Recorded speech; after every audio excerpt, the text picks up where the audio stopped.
que sea el Señor el que guíe todo esto de principio a fin. Señor, en esta mañana te damos gracias. Te damos gracias, Señor, porque el hecho de que estemos acá es solo por tu misericordia. Y el hecho de que estemos acá también no es por mérito propio o porque tengamos un corazón con mucha voluntad, sino más bien es porque tú pones en nuestros corazones el querer como el hacer por tu perfecta voluntad.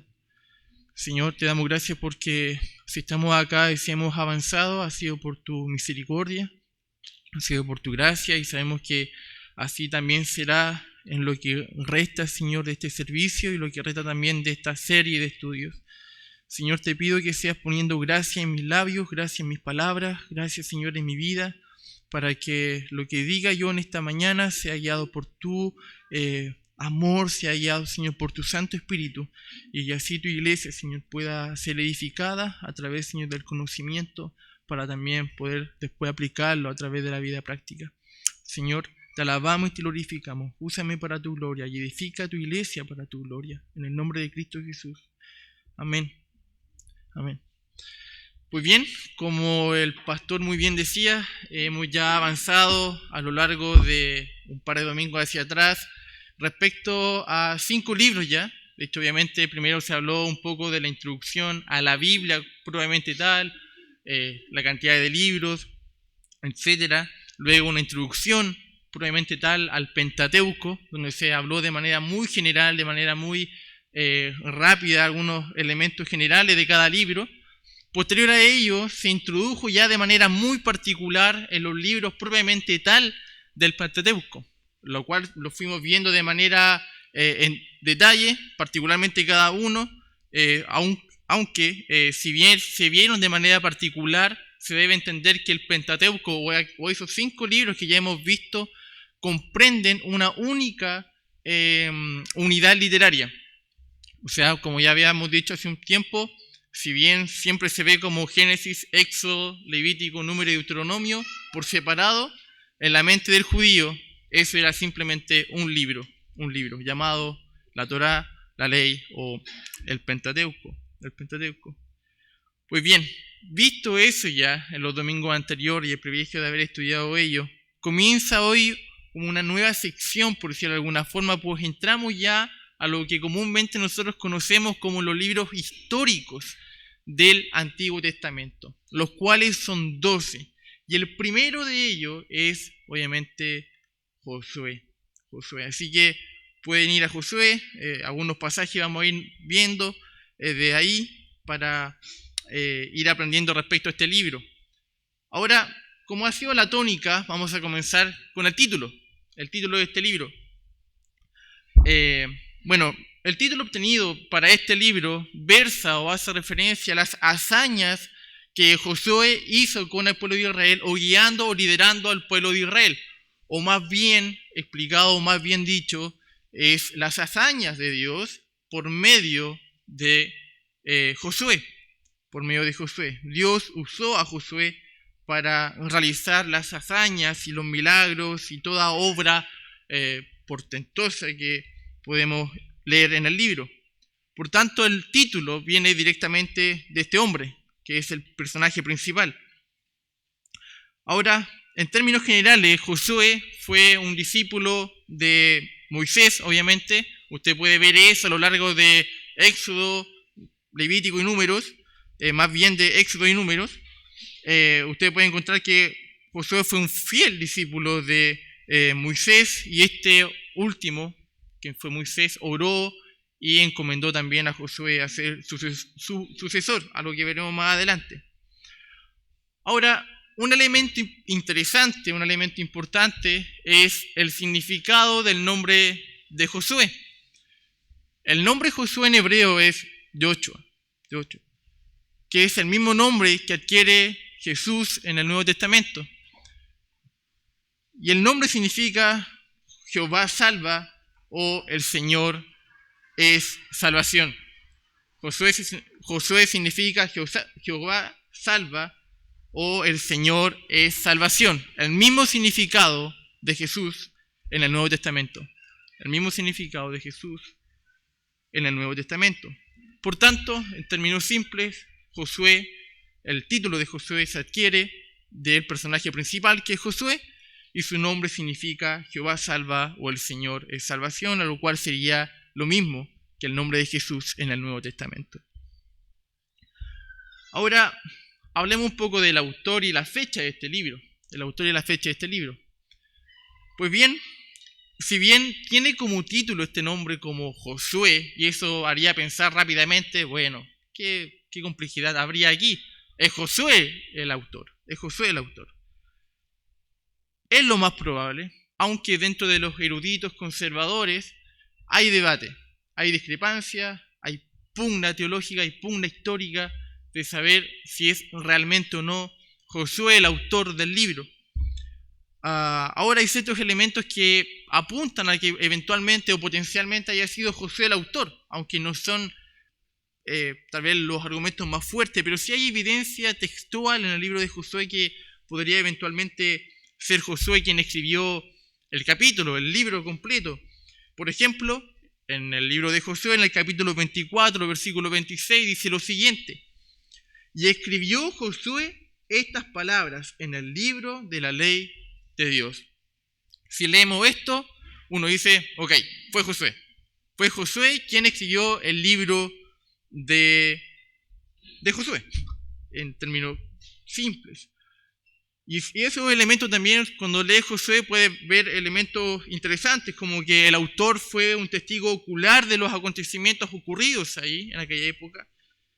Y en segundo lugar, el autor estaba viviendo en la época, vivía en la época y también fue testigo ocular de aquellos acontecimientos que el libro de Josué nos relata.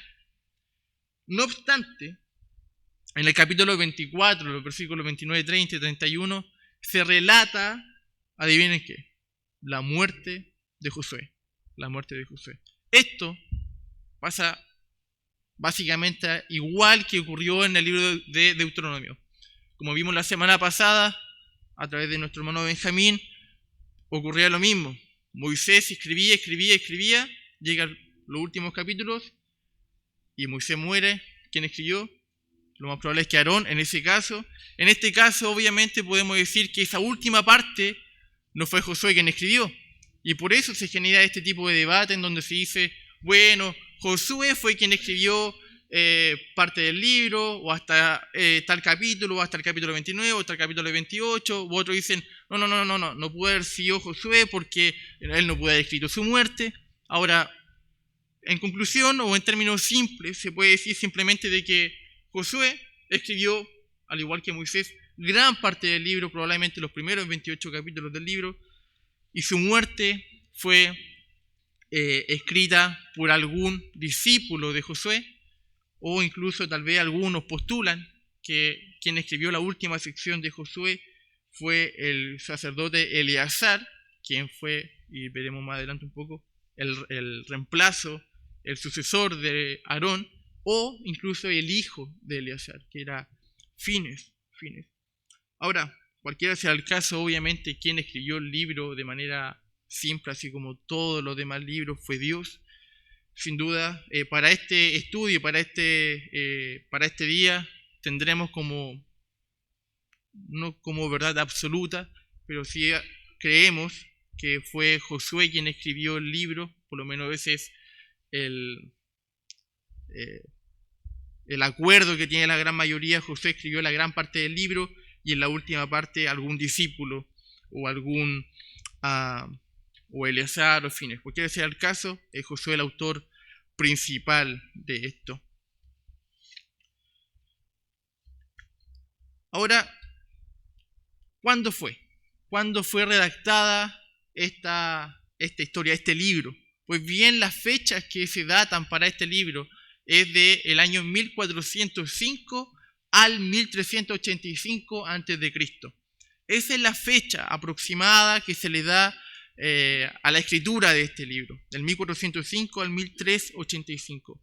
Si fuese en el 1405, un poquito más, esto sería casi muy seguido de la escritura de Deuteronomio. O sea, muere Moisés, empieza a escribir Josué.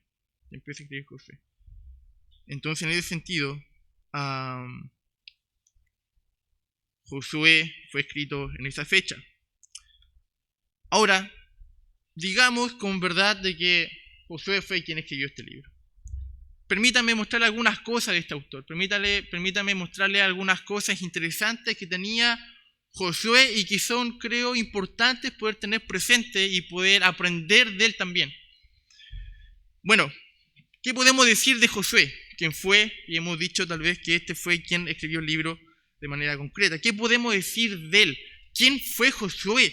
¿Quién, en un sentido, es este personaje que tuvo el privilegio, el honor de reemplazar a uno de los líderes más grandes que ha pisado la tierra?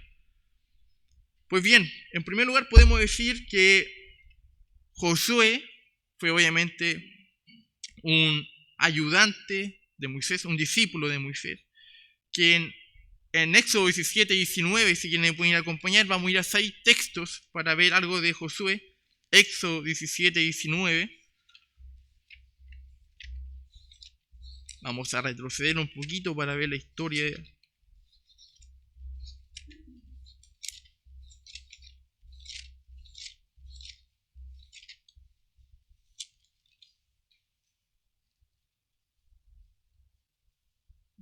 Diecisiete nueve.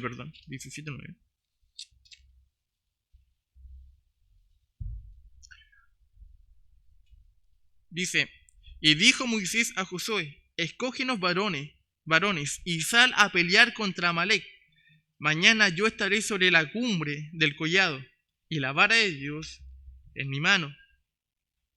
Y más adelante en el versículo 13 dice, y Josué deshizo a Amalec y a su pueblo a filo de espada. Aquí podemos encontrar el primer acercamiento del nombre de Josué, como alguien que guió al pueblo de Israel a derrotar a Amalec. Aparece aquí por primera vez Josué como alguien que guió la batalla contra los amalecitas. También tenemos en el mismo libro de Éxodo, capítulo más adelante, en el capítulo 24, versículo 13. Nuevamente aparece Josué. Leeré del 12, dice lo siguiente. Entonces Jehová dijo a Moisés, sube al monte y espera allá, y te daré tablas de piedra y la ley, y mandamientos que he escrito para enseñarles. Y se levantó Moisés, ¿con quién? Con Josué, su servidor. Y Moisés subió al monte de Dios. Ahora, Josué no solamente fue alguien que tuvo la responsabilidad de guiar una batalla, sino también tuvo el privilegio de algo que todo el pueblo, quien recuerda el libro de Éxodo cuando se vio o si lo han leído, todo el pueblo decía, no, Moisés, anda tú, nosotros no queremos ir para allá porque seguramente vamos a morir. Tú habla con Dios y después tú nos comunicas lo que Dios te diga y nos comunicas a nosotros. Pero Josué iba al lado de Moisés y lo acompañaba incluso a un lugar donde nadie quería ir, que era el monte de Dios. También un elemento más interesante es que Moisés fue un ayudante fiel a Moisés. Josué fue un ayudante fiel a Moisés. Vaya conmigo a Números 11:28.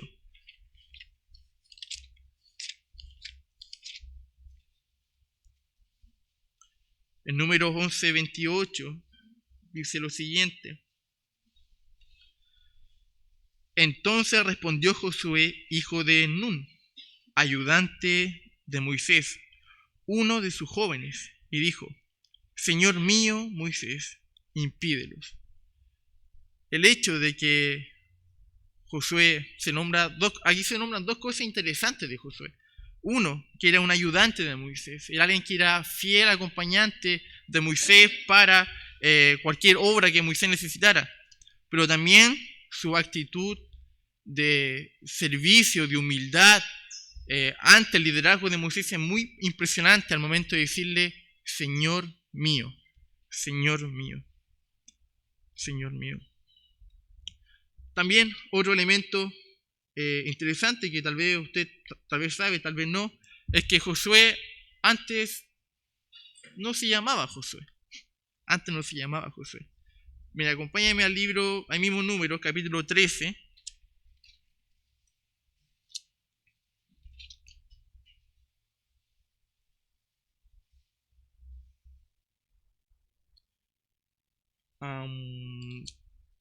Versículo 8, usted puede encontrar que dice, hablando de esta genealogía, o nombrando un poco la genealogía de los 12 espías que iban a ir a cruzar, o que habían cruzado el Jordán, dice, Oseas, hijo de Nun. Oseas, hijo de Nun. ¿Quién era Oseas, hijo de Nun? Ya habíamos leído antes que Josué era hijo de Nun. Bueno, Josué antes se llamaba Nun. Josué antes se llamaba Oseas. Josué antes se llamaba Oseas. Ahora, ¿qué pasó con su nombre? Bueno, en el mismo número 13, capítulo 16, versículo 16, dice que estos son los nombres de los varones que Moisés envió a reconocer la tierra. Y a Oseas, hijo de Nun, le puso Moisés el nombre de Josué. Bien, un término interesante. Josué antes se llamaba Oseas, vivió todo su tiempo como Oseas, y llegó Moisés y dijo, bueno, ya no te va a llamar más Oseas, te vas a llamar Josué. Por último, dos elementos últimos que en número 27, versículos 18 y 23 podemos encontrar la primera comisión que Moisés hace a Josué. Número 27, 18 al 23.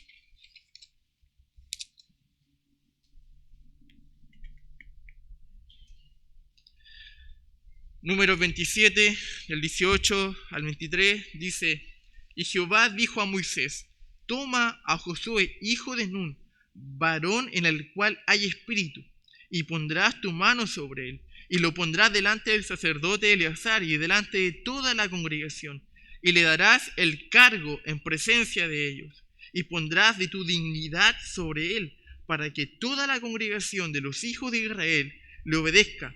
Él se pondrá delante del sacerdote Eleazar y le consultará por el juicio del Urim delante de Jehová. Por el dicho de él saldrán y por el dicho de él entrarán él y todos los hijos de Israel con él y toda la congregación. Y Moisés hizo como Jehová le había mandado, pues tomó a Josué y lo puso delante del sacerdote Eleazar y de toda la congregación, y puso sobre él sus manos y le dio el cargo como Jehová había mandado por mano de Moisés. Aquí leemos la primera comisión de Moisés a Josué. Pero esta comisión que se lee acá es confirmado ya en los últimos días de Moisés, y esto lo encontramos en Deuteronomio capítulo 31. Último texto respecto a este hombre, Deuteronomio 31.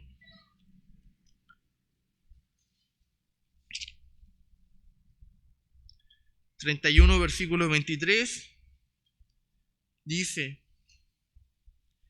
y dio orden a Josué, del 22, leeré mejor, y Moisés escribió este cántico aquel día y lo enseñó a los hijos de Israel, y dio orden a Josué, hijo de Nun, y dijo, esfuérzate y anímate, pues tú introducirás a los hijos de Israel en la tierra que les juré, y yo estaré contigo. Ahora, sin duda todos estos elementos, si pensamos un poco, si usted medita un poco en todas estas verdades que se dice de Josué, podemos aprender muchas cosas, como por ejemplo, obviamente, su espíritu servicial y fiel al liderazgo de Moisés. O como por ejemplo, que Josué adquirió un liderazgo, pero sin antes aprender del servicio y de la subordinación, en un sentido. Josué también fue un hombre valiente. Quien estuvo dispuesto desde joven a guiar a un pueblo a la victoria ante los amalecitas. Podemos sin duda encontrar muchos principios de Josué, de cómo él iba cumpliendo, el Señor iba preparándolo durante todos estos eventos para después asumir un cargo de extrema responsabilidad, de extrema y de gran importancia. Pues bien, tenemos ahora título su autor, la fecha. Hablemos un poquito del contexto histórico de este libro. Ahora, en Deuteronomio 34 señala o nos habla de cómo es que Moisés le pasa el liderazgo, como ya hemos leído, a Josué. Ahora, para aquella fecha, como ustedes ya saben, Israel ya estaba terminando sus 40 años de peregrinaje por el desierto. Entonces, Josué comienza, o por lo menos cuando lee los primeros capítulos, usted lee y comienza leyendo a Josué ya cuando Israel termina este peregrinaje, esta travesía por el desierto de 40 años. También otro elemento más respecto a la historia en cómo se desenvuelve el libro de Josué es que para ese entonces Josué, algo importante, tenía aproximadamente 90 años. 90 años. Obviamente debemos recordar que Josué sale de Egipto. Él vivió en la esclavitud de Egipto, sale con Moisés, era un joven todo ese tiempo, obviamente después fue creciendo y durante todo este tiempo ya había cumplido unos 90 años al momento de adquirir o de asumir esta responsabilidad, y Josué también muere a los 110 años, por lo que aproximadamente Josué guió al pueblo de Israel a conquistar la tierra prometida por medio durante unos 20 años aproximadamente. Obviamente, como es la tónica, Josué guió a Israel a expulsar a la mayoría de los cananeos, y también se encargó de dividir la tierra en las 12 tribus, en las 12 tribus. También el contexto histórico de este libro es que Israel, el pueblo de Israel, tenía la esperanza, confiaba, esperaba en la guía y en la dirección del Señor para conquistar la tierra prometida que Dios le había, valga la redundancia, prometido a Abraham y a sus descendientes. El pueblo de Israel estaba esperando esa promesa. Estaba esperando aquella tierra, la cual también, al ser relatada en Josué, como ustedes puede ver en algún momento cómo Dios va entregando la tierra, y de esa manera también muestra cómo Dios cumple su promesa y muestra su gran fidelidad al cumplir esa promesa que el Señor había hecho a Abraham en Génesis capítulo 15, después fue confirmando a través de sus descendientes. Por tanto, el libro de Josué se desenvuelve a los primeros capítulos o al principio, antes de cruzar el Jordán, antes de conquistar, y después ya las conquistas y la posesión propiamente tal de la tierra prometida, prometida que el Señor había hecho a sus antepasados. Del capítulo 1 al capítulo 10, usted puede encontrar otro tema interesante respecto al contexto histórico, que del capítulo 1 al capítulo 10 usted puede encontrar cómo Josué guía al pueblo de Israel a conquistar la tierra prometida en los sectores del centro y el sur de la tierra del Jordán. Y del capítulo 11 en adelante, usted va a encontrar cómo Josué concentra todas sus fuerzas y su ejército y las tropas para conquistar el norte de esta tierra. Ese es el contexto histórico en grandes rasgos. Un pueblo que está esperando, confiando en el Señor que le va a dar la tierra, y un Dios mostrando su fidelidad a través de la posesión de la tierra durante estos 24 capítulos en Josué. Ahora, tenemos tres temas interesantes, tres temas teológico-históricos que son también necesarios analizar de manera breve. Bueno, en primer lugar, uno de los temas que se muestra con fuerza en este libro es precisamente la fidelidad de Dios. Esto, al ver a lo largo de todo el libro de Josué cómo Dios alentaba al pueblo, alentaba a Josué para poseer aquella tierra que ahora debía ser suya, que había sido prometida hace más de 500 años y que ahora iba a ser para ellos. Y Y el Señor estaba mostrando ahí su fidelidad. Su fidelidad. Obviamente esto nos enseña de que muchas veces las promesas del Señor, por más, como dice Pedro, si mal no recuerdo, que por más cuando tengamos por tardanza ciertas cosas, en este caso como la promesa de la segunda venida de nuestro Señor, Él nunca deja una promesa sin cumplir. Él cumple sus promesas. Él cumple sus promesas. Y este libro muestra eso, cómo el Señor estaba entregando a Israel la tierra que había prometido. Un tema interesante, un segundo tema interesante que usted puede encontrar en Josué y que es bastante triste y que lo puede encontrar en Josué capítulo 13, versículo 1, es el fracaso de Israel. El fracaso de Israel. Usted dirá, ¿cuál fracaso? Bueno, como se dijo hace unos domingos atrás cuando estábamos viendo la introducción a la Biblia, fue el fracaso de no conquistar toda la tierra. El fracaso de no conquistar toda la tierra.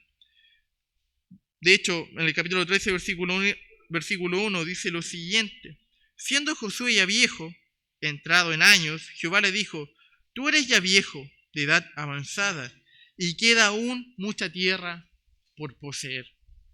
Israel, para ese entonces, ya siendo Josué viejito y habiendo avanzado ciertas posesiones respecto a la tierra, aún el Señor dice, y queda aún mucha tierra por poseer.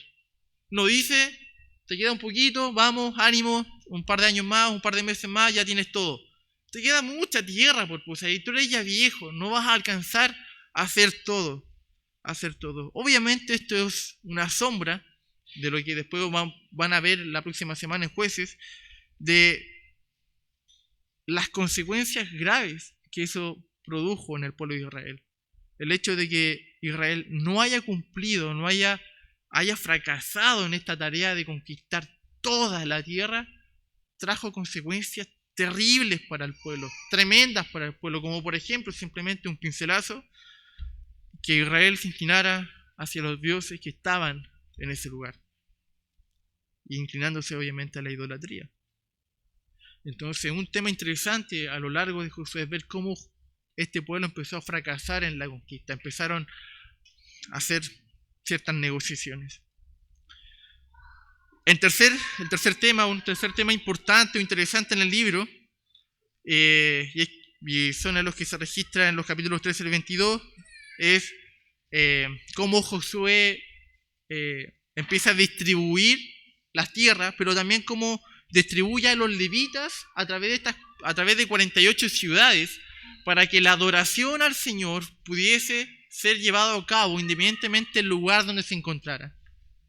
Entonces los tres temas más importantes que puede centrarse Josué es esto: la fidelidad del Señor al cumplir su promesa. Por otro lado, y de manera triste, el fracaso de Israel de no poder conquistar la tierra. Y en tercer lugar, un tema interesante que se registra es cómo Josué, sabiamente y por la dirección del Señor, administró a los levitas y los administró en 48 ciudades para que algo importante, que era la adoración al Señor, pudiese llevarse a cabo sin importar el lugar donde se encontrase. Esos son los temas teológicos, históricos más relevantes de este libro. Ahora, otro elemento, y como ha sido la tónica también, es hablar o mencionar por lo menos los personajes claves o los personajes más que resaltan en este libro. Obviamente, en primer lugar tenemos a Josué, eso es obvio, eso es claro. Josué fue quien guió al pueblo de Israel a conquistar esta tierra, fue el sucesor de Moisés, y que realmente también tiene una importancia tremenda durante todo el libro, lleva su nombre. Otro personaje interesante es Rahab. Algunos ya lo conocen, algunos no. Rahab es un personaje interesante. Solamente la voy a nombrar ahora debido a que más adelante vamos a hablar algo interesante de ella. Pero Rahab es un personaje importante en este libro.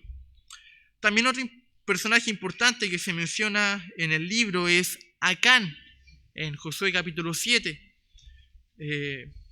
Fue, en términos simples y básicos, alguien que desobedeció al Señor respecto a las posesiones, respecto al anatema, cuando fueron a destruir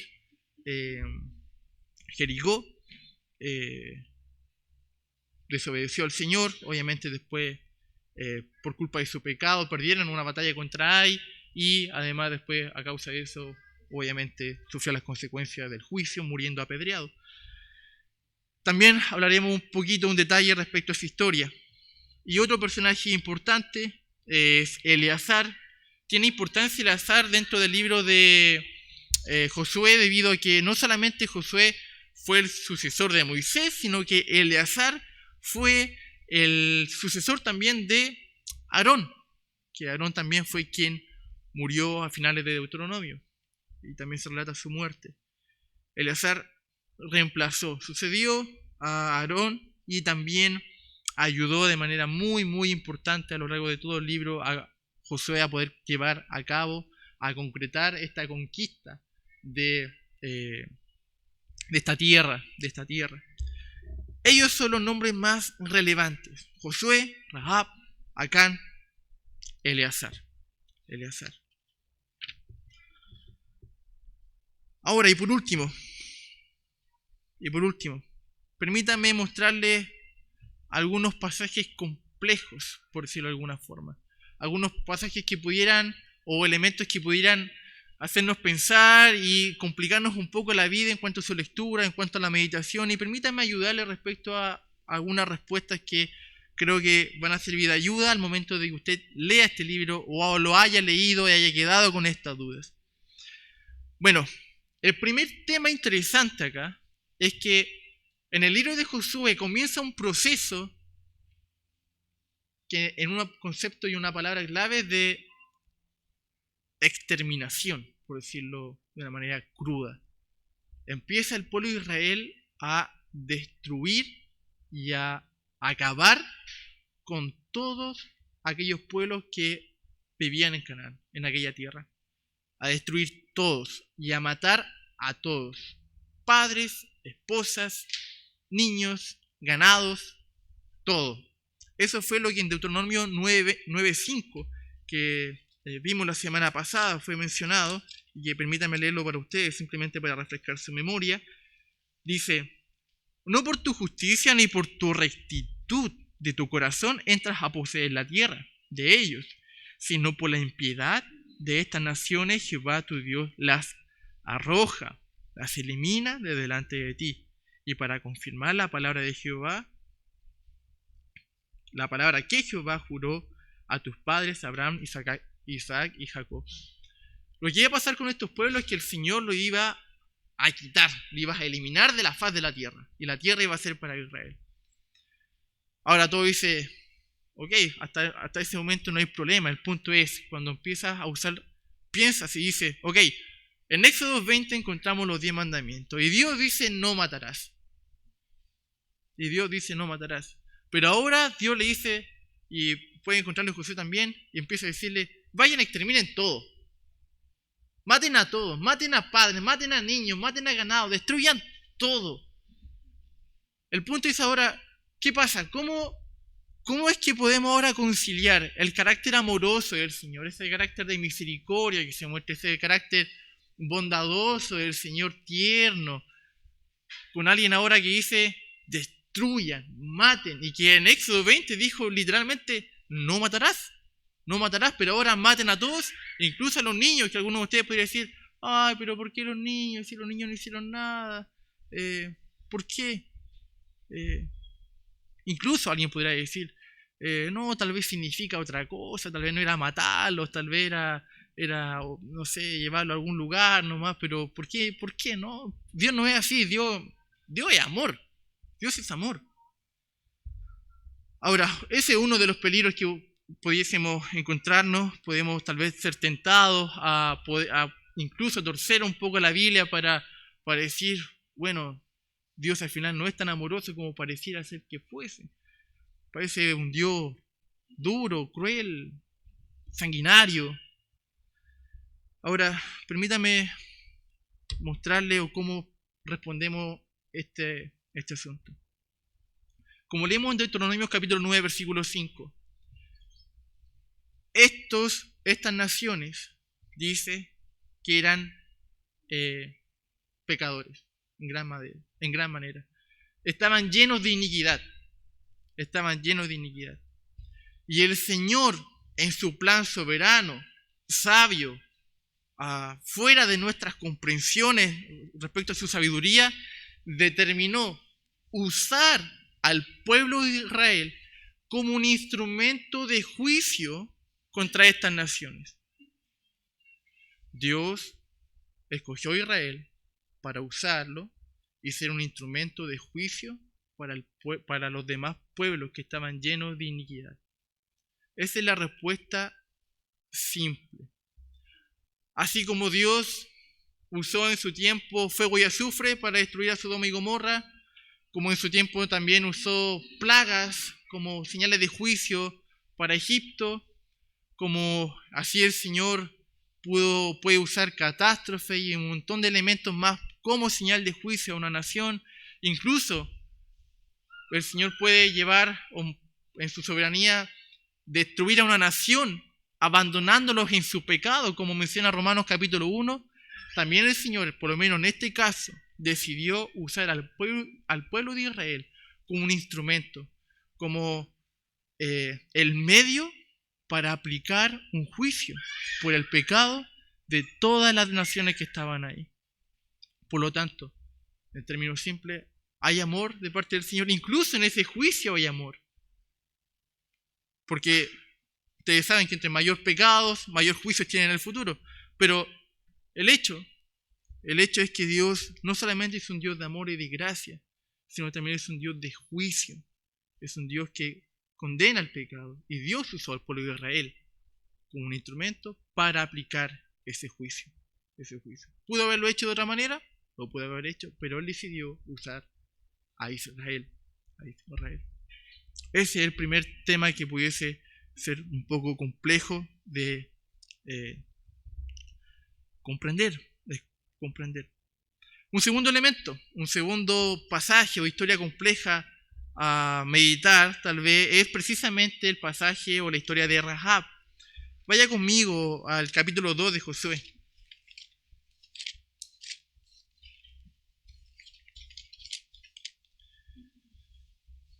Varios de ustedes conocen esta historia, es una historia interesante.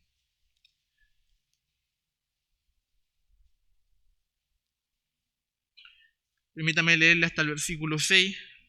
Dice lo siguiente: Josué, hijo de Nun, envió desde Sittim 2 espías secretamente, diciéndoles: andad, reconoced la tierra y a Jericó. Y ellos fueron y entraron en casa de una ramera que se llamaba Rahab y posaron allí. Solamente como paréntesis, estas personas fueron no con una mala intención, ellos fueron con intenciones nobles. Iba a ser un lugar tal vez que los iba a resguardar mientras ellos estaban en este espionaje. No piensen, y no hay que pensar que habían entrado simplemente para saciar algún tipo de pecado, sino simplemente de una manera estratégica. Versículo 2 dice lo siguiente: y fue dado aviso al rey de Jericó diciendo: he aquí que hombres de los hijos de Israel han venido aquí esta noche para espiar la tierra. Entonces el rey de Jericó envió a decir a Rahab: saca a los hombres que han venido a ti y han entrado a tu casa, porque han venido para espiar toda la tierra. Pero la mujer había tomado a los hombres y los había escondido y dijo: es verdad que unos hombres vinieron a mí, pero no supe de dónde eran. Y cuando se iban a cerrar la puerta, siendo ya oscuro, esos hombres se salieron, y no sé dónde han ido. Seguidlos a prisa, y lo alcanzaréis. Mas ella los había hecho subir al terrado, y los había escondido entre los manojos de lino que tenía puesto en el terrado. Bueno, aquí encontramos algo muy interesante. Bueno, para resumir un poco más la historia, para no leer todo, Rahab posteriormente a esto le pide a estos 2 espías que ellos se acuerden de ella y de su familia cuando el pueblo fuera a conquistar esta tierra, cuando fuera a destruir esto. Posterior a ello, obviamente, cuando Josué manda ya a destruir todo esto, derriban los muros y van hacia allá, se acuerdan de Rahab, la salvan, a sus padres y a toda su familia. Ahora, ¿Cuál es lo complejo de este pasaje? ¿O qué es lo que podríamos pensar de esto? ¿Cómo relacionamos la santidad del Señor y la bendición que Dios le dio a Rahab por la mentira? Rahab mintió. Y no podemos decir que no mintió, porque mintió. Dijo, bueno, yo vi a alguien por acá, pero la verdad es que se fueron para allá. Si se apuran, lo alcanzan. Y en realidad los había ocultado arriba en su terraza, en la parte de arriba. Mintió. Ahora, hay que tener cuidado con pensar, alguien podría caer y decir, bueno, fue una mentira piadosa. Valen las mentiras piadosas. De hecho, este es un texto que podríamos decir que sí, es una mentira piadosa, podríamos tal vez mentir piadosamente. Pero no. No es una mentira piadosa, es una mentira. Rahab mintió. Entonces la pregunta es, ¿por qué el Señor la bendijo? O permítame comenzar de la siguiente manera. Primero. Lo que debemos comprender que es una característica de todos los libros históricos, tanto del Antiguo Testamento como del Nuevo, todos los libros históricos lo que buscan es precisamente eso, contar lo que pasó. Esto fue lo que pasó. En ningún momento los libros históricos están buscando impartir doctrina o dogmas. Solamente cuentan lo que pasó. Nada más que eso.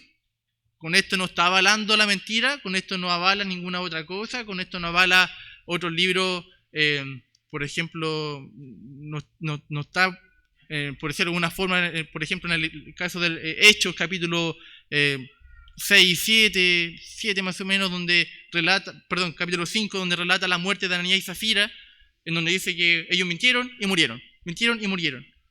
Está relatando algo. Es lo que pasó. Lo mismo pasa con José. La mentira de Rahab es lo que hizo. Mintió y eso no lo puede nadie quitar. Mintió y está mal. Es pecado. Los libros históricos siempre tienen que tener claro que cuando vean algún pecado que se realiza y aún así el Señor parecía ser que lo bendijo, no es porque Dios está avalando eso, porque el libro histórico no busca hacer eso, simplemente busca contar la historia. Entonces la respuesta sería de que el Señor bendijo a Rahab no por su mentira, sino por la fe que ya había en su corazón antes de eso.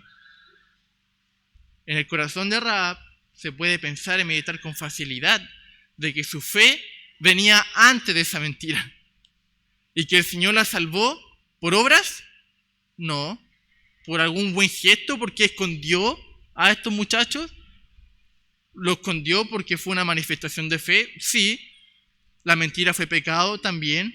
Pero Rahab, al final de cuentas, fue salva por como todos nosotros somos salvos. Por gracia. Solo por gracia.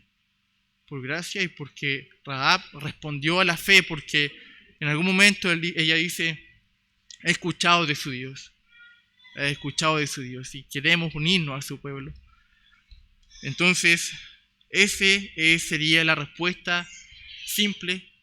Estos dos elementos interesantes que debemos tener en mente respecto a esta historia.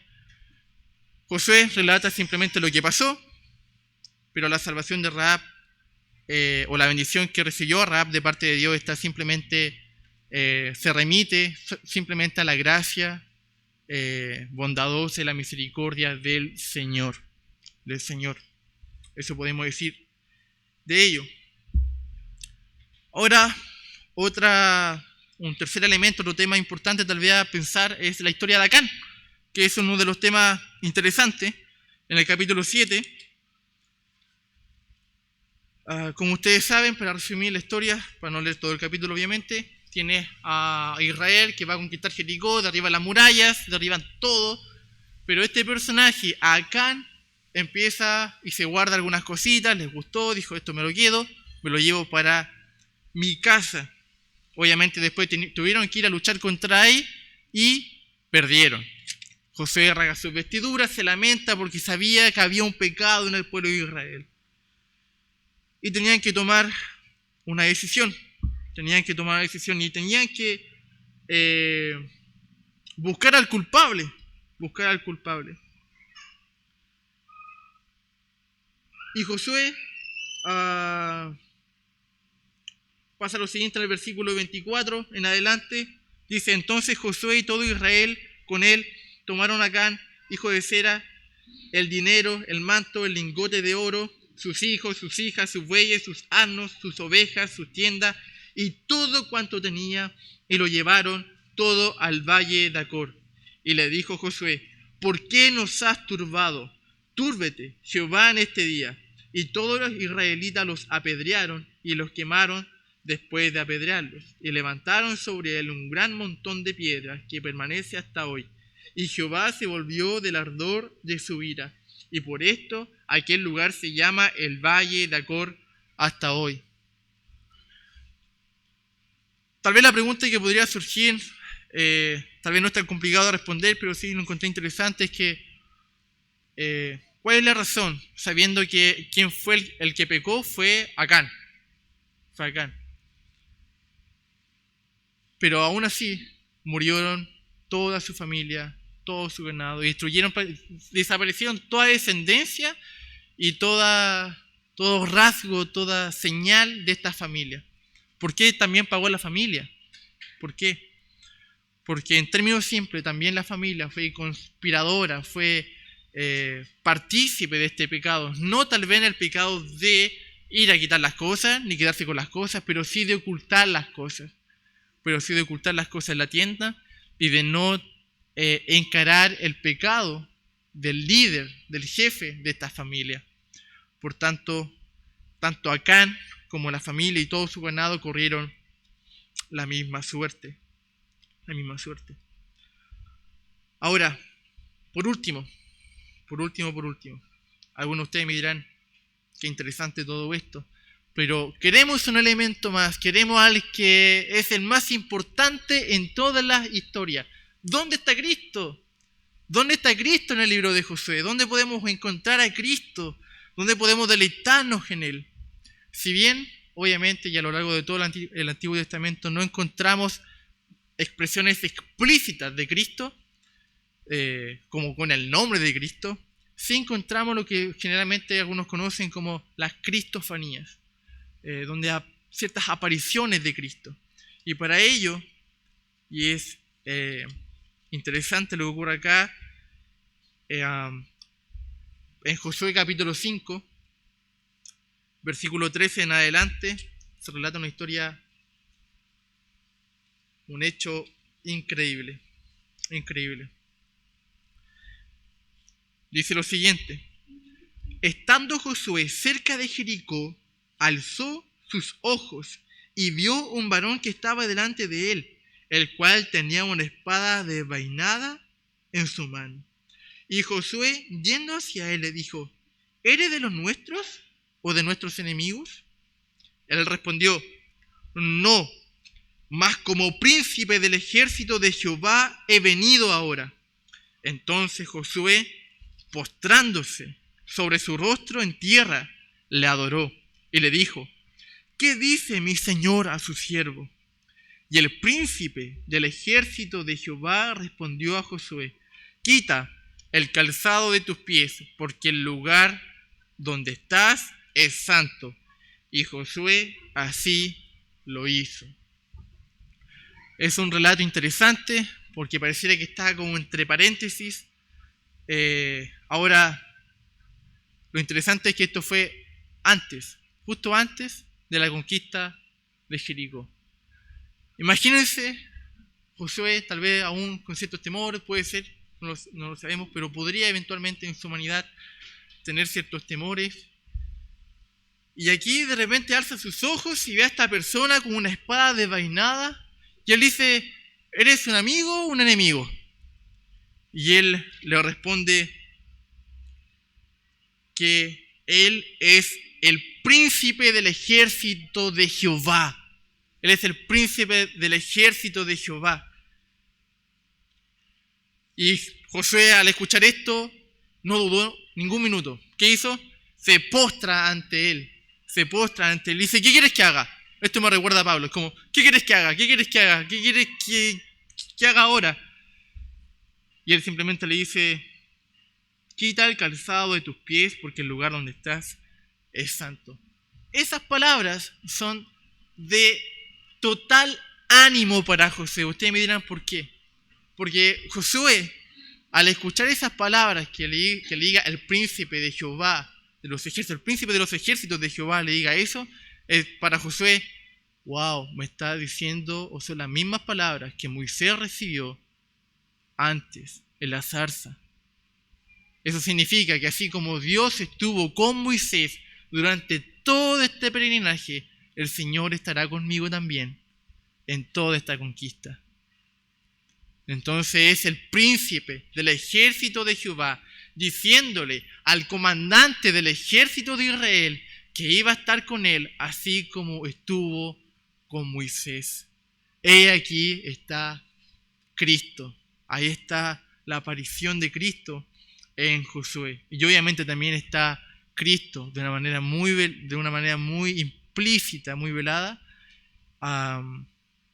en el nombre de Josué, como lo vimos al principio, teniendo el mismo significado que el nombre de Jesús.